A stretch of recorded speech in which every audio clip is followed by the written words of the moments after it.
Then the climax of the Durbar, the Coronation Parade in a land of elephants.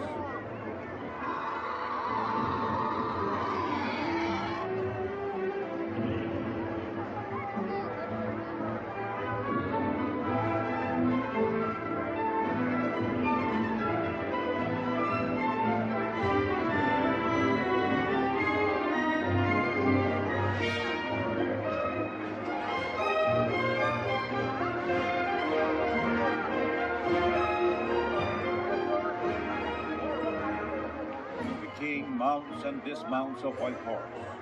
His every move this day dictated by traditions of old.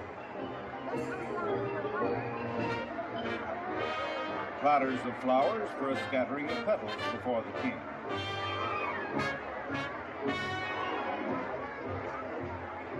Enough to shake the daylights out of you when your elephant gets up.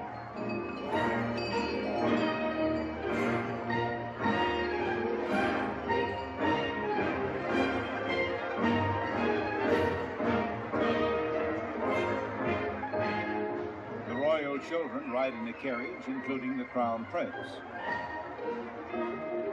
Up you go, Your Royal Highness.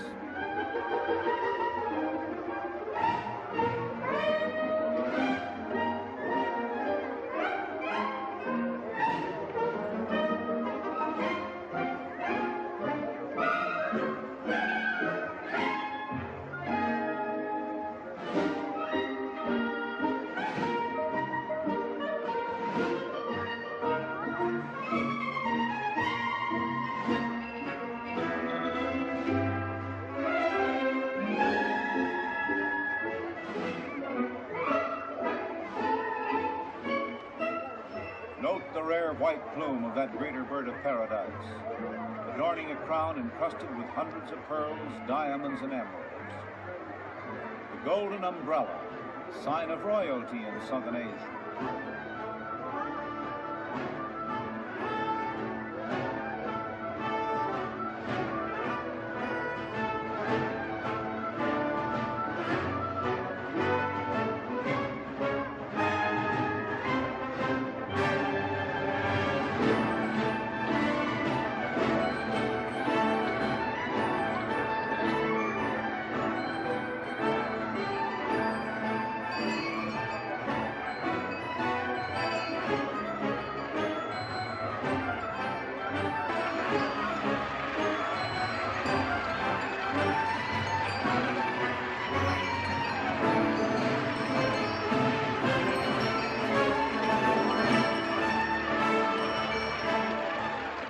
But look who's joining the procession.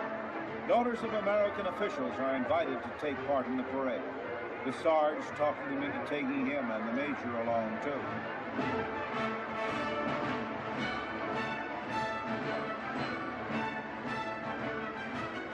Our two fugitives from the machine age who have found themselves in some peculiar situations on this journey, now with a Himalayan coronation for a climax.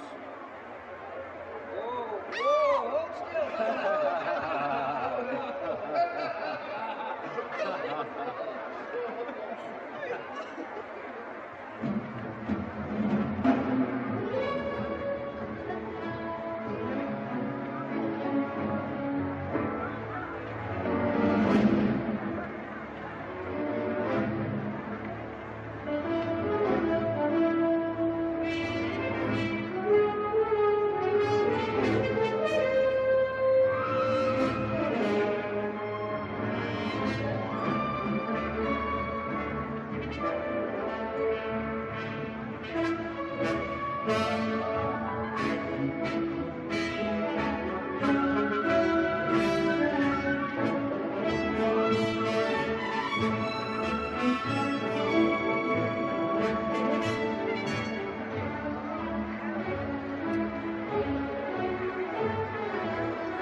general.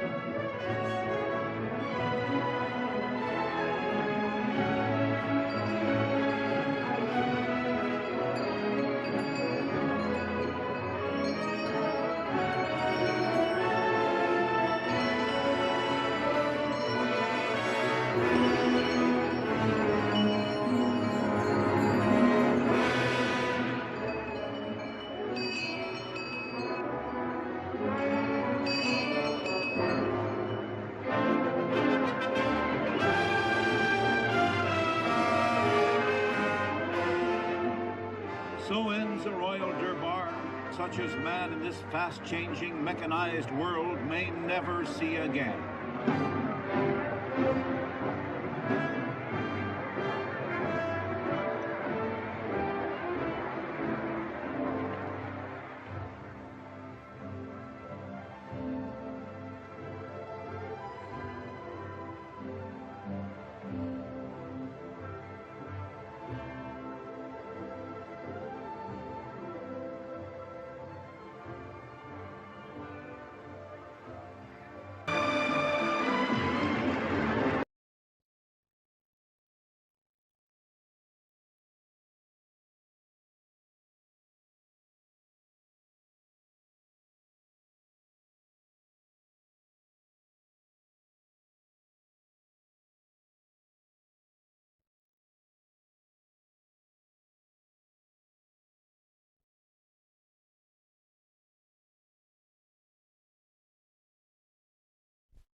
sword and scepter, emblems of kingship. Then the ritual is done. Like a sinister ghost at the park, the Chinese communists, again in black.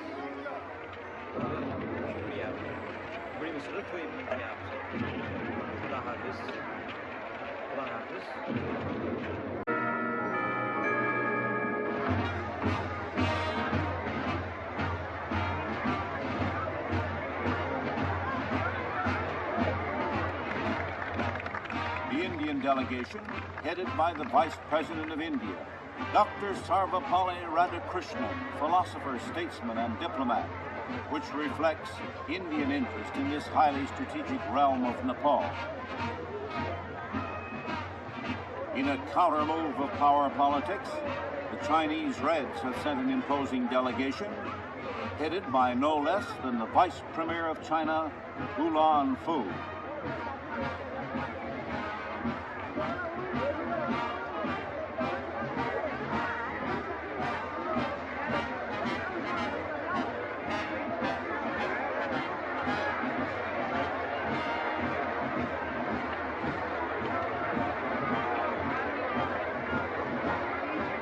Communists at a coronation may seem odd, but the Chinese Reds are quite willing to play a game of intrigue at a royal court. The stakes are high. Possible control of Nepal on the Indian side of the Himalayas. The American delegation arriving in Kathmandu, including magnetic Mrs. Robert Lowe Baker, prominent in civic and political affairs of Washington and New York. Accompanied by our tall acting ambassador in India, Frederick Bartlett and his lady. Over there on the left, a world-famous name in medicine, Dr. Charles Mayo of the Mayo Clinic with Mrs. Mayo.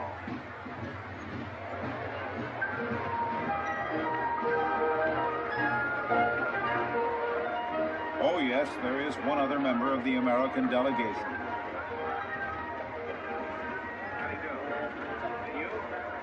The United States, the only country to send 3 full ambassadors to this Himalayan coronation. The chief of protocol, Sardar Prakat Man Singh, meets me with a most impressive 1929 Buick. License number, if you can read it, 46. The 46th automobile ever to reach this country.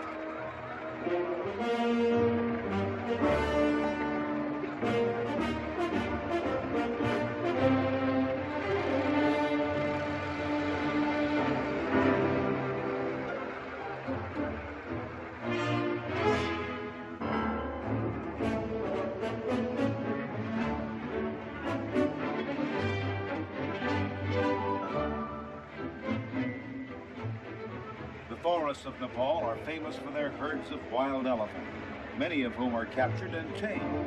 Kathmandu traffic hazards include elephants.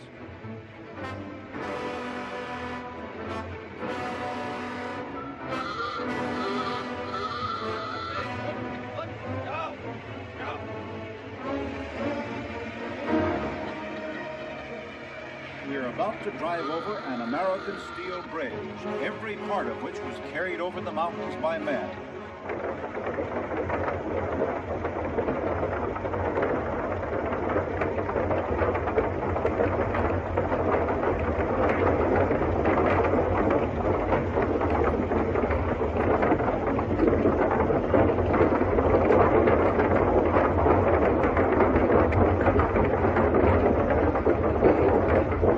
Nice, quiet bridge.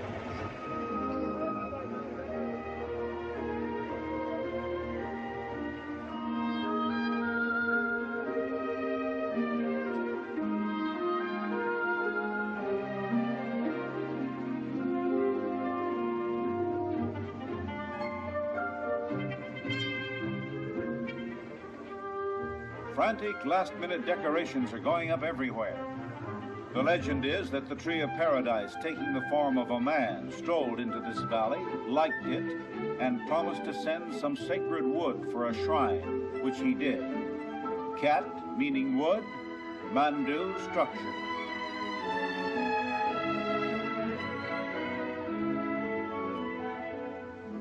a city of 250,000 people with hundreds of temples and shrines.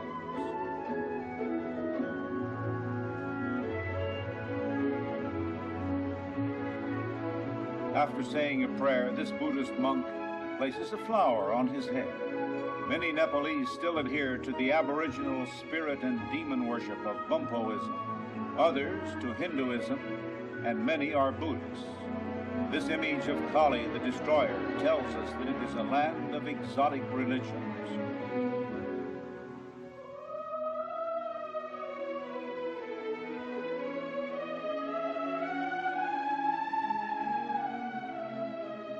The god Vishnu, many Nepalese call him Narayan, reclining on the serpent of eternity, sculptured more than 1,000 years ago.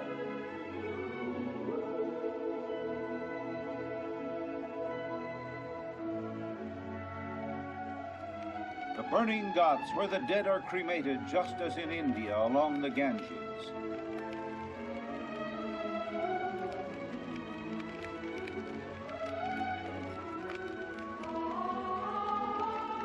Ashes thrown into the river where children splash and play.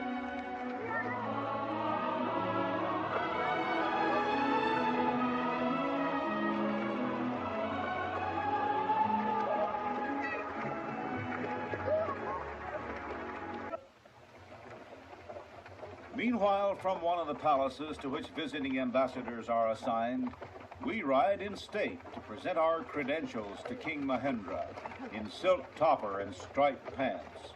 All delegations instructed to bring formal clothes.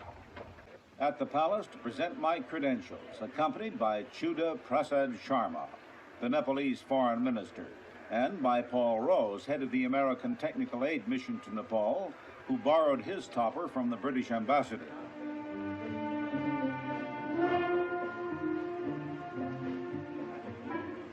I am told that I must bow 3 times before His Majesty. Let's see if I do it right.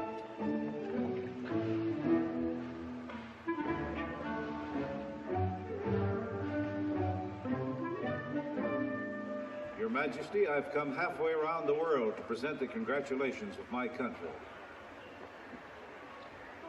May I present Mr. Rose of the United States Mission? Your Majesty, I'm honored.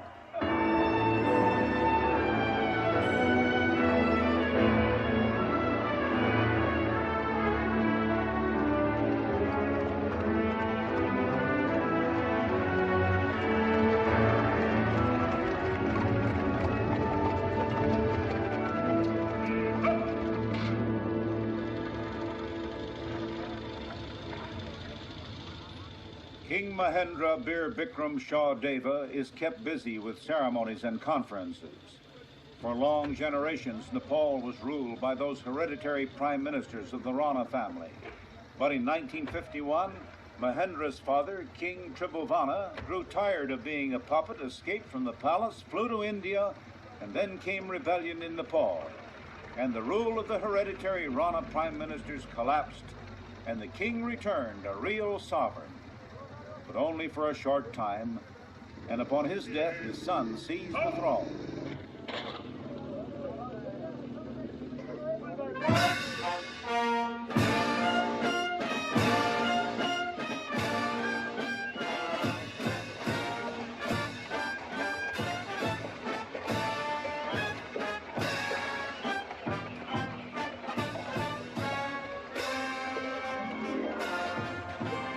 Chinese Reds in their severely cut black robes, the uniform of communism.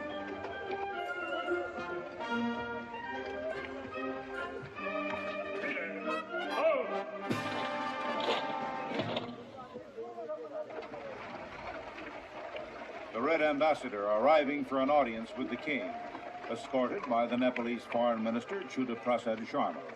Behind the scenes, the game of power politics is in full swing. Soon after this coronation event, the news came, a treaty signed between the Chinese Reds and King Mahendra's Nepal.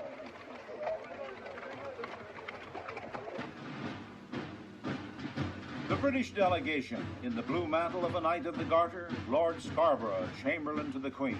former Air Minister Lord Delisle, General Anderson, a British commander in Malaya, and an Oxford scholar in full academic robes.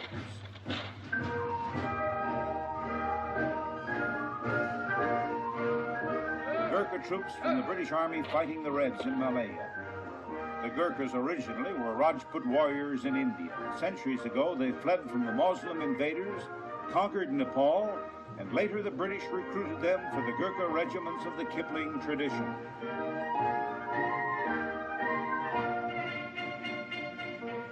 And Lord Scarborough presents a sword to King Mahendra, informing him that he is now an honorary British general.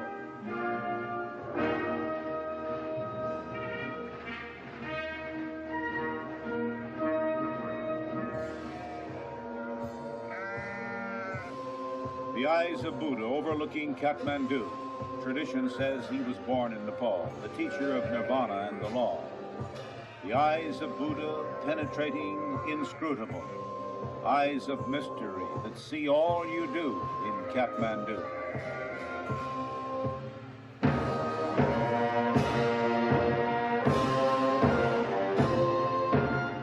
Before the entrance to the shrine, pilgrims prostrate themselves and chant Om Mani Padme Om. Om Mani Padme Om.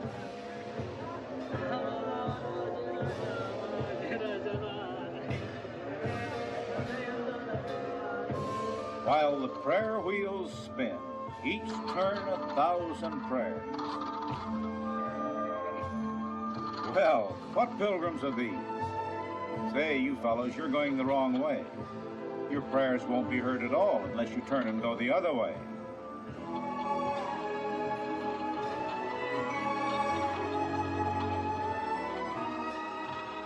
Still looking for their dream world, even in far Kathmandu. The day of the big event. Hanuman Doka Square, named after Hanuman, the monkey god. The place of the coronation, just inside the temple courtyard to the right. And more than 1 million people have thronged into the city from all parts of Nepal.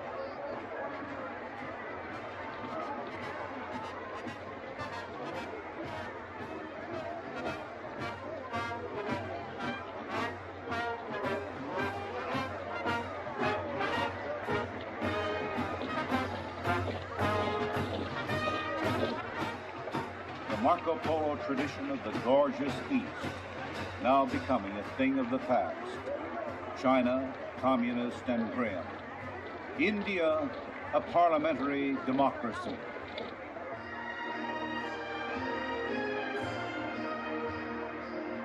The little crown prince arriving at the temple courtyard.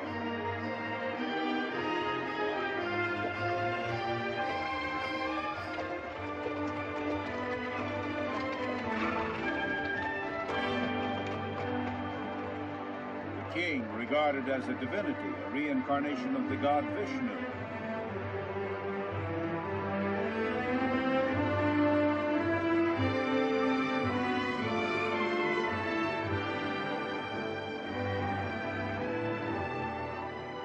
In simple white raiment, passing through a golden doorway, he has been purified, anointed with mud from an elephant stable for strength, from the Himalayas for wisdom.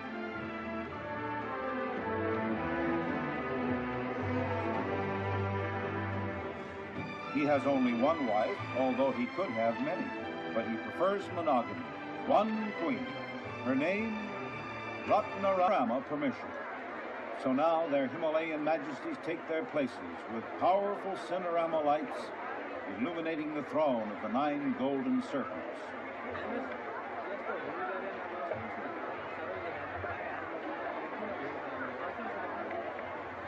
Dr. Mayo and I, among other delegates, have good places, but you in the Cinerama audience have a far better view.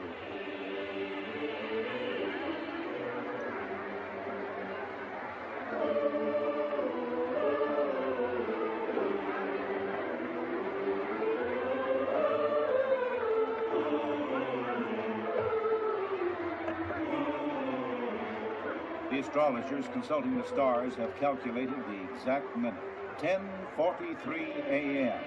And at that instant, King Mahendra is crowned with a diadem surmounted by a plume of the greater bird of paradise.